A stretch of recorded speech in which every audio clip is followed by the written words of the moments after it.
Good morning guys, today we got another light from ZHIYUN. ZHIYUN was actually one of my first partners on this channel.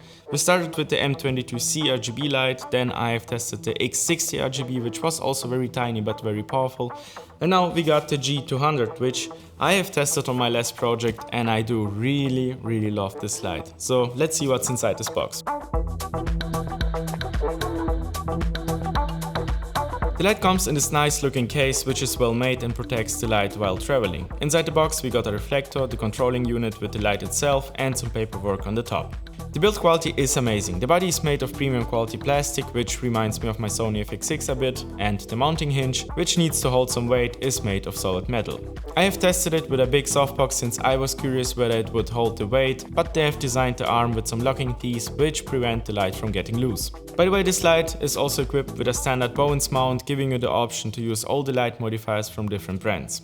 When it comes to the technical specs, we have 200 watts of output for the normal operation, but there is a hidden max mode which can be activated by pressing both knobs at the same time, giving you 300 watts of output.